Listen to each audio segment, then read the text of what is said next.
और my name is Sarvesh and you are watching my YouTube channel. और first आप सब लोगों से मैं सॉरी बोलना चाहूँगा क्योंकि कुछ दिन का गैप आ गया था वीडियोस में, आपको रेगुलर नहीं मिली होंगी। तो किसी काम में मैं थोड़ा बिजी था, थोड़ा ऑक्यूपाइड था।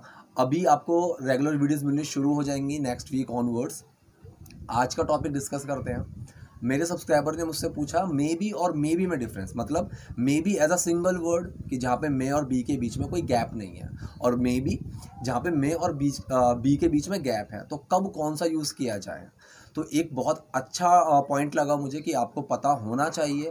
आप कहीं भी सुनते हैं या फिर आप यूज़ करते हैं, क्योंकि मैंने भी कई जगह ये चीज़ नोटिस की है कि लोग गलत यूज़ कर देते हैं। अब लोग मोस्टली यूज़ करते हैं may be as a single word, ठीक है, लेकिन मे और बी के बीच में स्पेस कब आएगा उनको ये चीज़ नहीं पता है।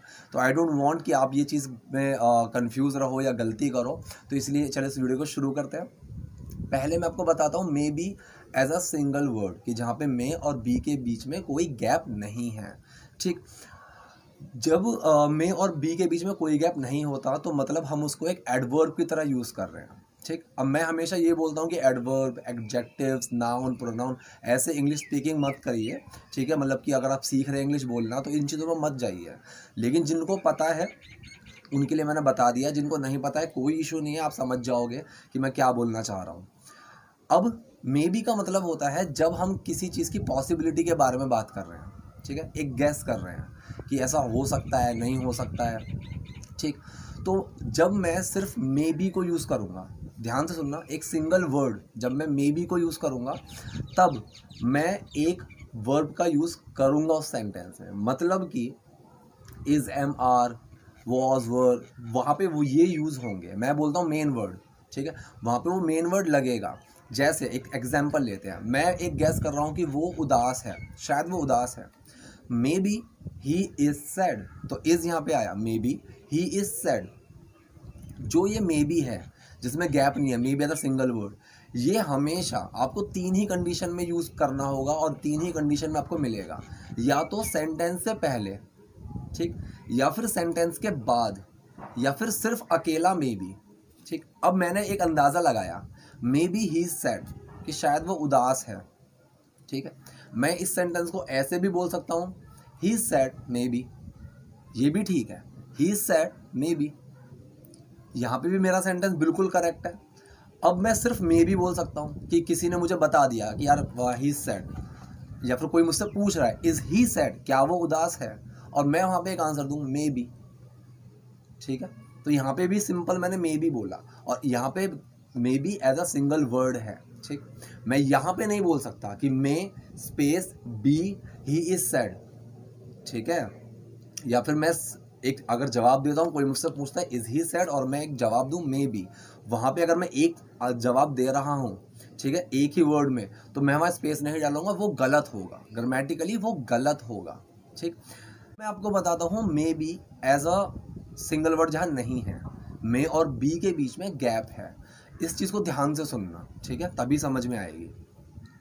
मैंने बोला कि किसी ने मुझे, मेरे दोस्त ने मुझे बोला कि शाम को पार्टी में आना, और मैं वहाँ पे बोलता हूँ maybe I will not come. यहाँ पे जब मैंने मे बी बोला तो ये एक सिंगल वर्ड है, क्योंकि विल आ गया। विल एक जो वर्ब है, विल एक वर्ब है, ठीक है। तो जब विल आया है तो मैं मे बी जो यूज़ करूँगा सिंगल वर्ड यूज़ करूँगा, तो वहाँ पे सिंगल वर्ड आया may be I will not come. लेकिन अगर मैं विल का यूज़ ना करूँ और मैं वहाँ ये बोलूँ I may be not come, I may be not come, तो यहाँ पे मैंने विल नहीं लगाया। अब यहाँ जो मे बी है ये मैंने यूज़ किया है वर्ब के तौर पे, ठीक है, मतलब मेन वर्ड के तौर पे मैंने यहाँ पे मे बी का यूज़ किया है। मैं बोल रहा हूँ आई मे बी नॉट कम, मैं शायद नहीं आऊँगा, मैंने ना विल लगाया। अगर मैं विल लगाता हूँ तो यहाँ पे सेंटेंस ऐसे बनेगा, मे बी फिर सिंगल वर्ड बन जाएगा आई विल नॉट कम, क्योंकि विल आया। अगर मैं विल को हटाता हूँ तो मे बी आ जाएगा बीच में और स्पेस आ जाएगा, आई मे बी नॉट कम, ठीक।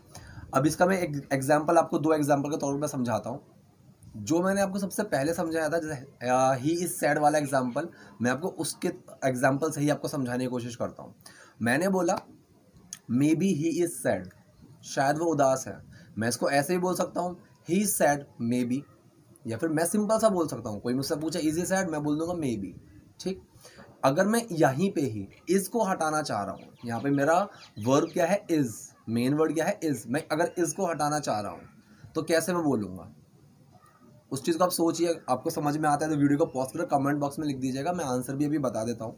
इसका आंसर आएगा ही मे बी सैड, सिंपल, यहाँ पे स्पेस आ जाएगा, ही मे बी सैड, इज नहीं आएगा, ही मे बी इज सैड, ये गलत हो जाएगा, ये गलत होगा। या तो अगर आपको इज रखना है तो मे बी को शुरू में या लास्ट में लेकर आइए, मे बी ही इज सैड, ठीक है। अगर मैं मे बी स्टार्टिंग में ले आता हूँ और इज हटा दूंगा वो भी गलत हो जाएगा, मे बी ही सैड, ये बिल्कुल गलत है, ठीक है। ही मे बी सैड ये सही है, लेकिन यहाँ पे मे बी के बीच में स्पेस आएगा, तो इस चीज़ को आपको समझना होगा, ठीक है। सिंपल सा अगर मैं आपको पूरा एक दोबारा से समझा देता हूँ, जहाँ पे सिंगल वर्ड यूज़ करना है मे बी, वो या तो स्टार्ट में आएगा या एंड में आएगा या सिर्फ मे बी आएगा, और वहाँ पे वर्ब का यूज़ होगा, is, am, are, was, were, will, shall, उनका यूज़ होगा। अगर मैं स्पेस डालने की बात कर रहा हूँ मे और बी के बीच में, तो वहाँ पे वर्ब नहीं आएगा, वहाँ पे सिर्फ मे बी एक वर्ब के तौर पे ही यूज़ होगा। ही मे बी कम, वो आ सकता है, he may be come, may be he will come. तो जब हम will, shall, is, am, are हटाते हैं तो वो सिचुएशन अपने आप में ही एक अंडरस्टूड हो जाती है। किसी ने मुझे बोला था आने के लिए, will you come in party, और you come in the party, कि तुम पार्टी में आओ, और मैं वहाँ बोल रहा हूँ आई मे नॉट कम, ठीक है। तो उसको समझ में आ गया कि मैं कब की बात कर रहा हूँ, maybe I will not come, यहाँ पे मैंने विल लगाया, ठीक। तो इस तरह से हमें यूज़ करना है। अगर अभी भी कोई डाउट है, कोई कन्फ्यूजन है, कमेंट बॉक्स में जाइए, वहाँ पे लिखिए, आपको आंसर मिल जाएगा। और नए हैं, वीडियो पसंद आई है तो सब्सक्राइब कीजिएगा, वीडियो पसंद आई तो लाइक कीजिएगा। Thank you.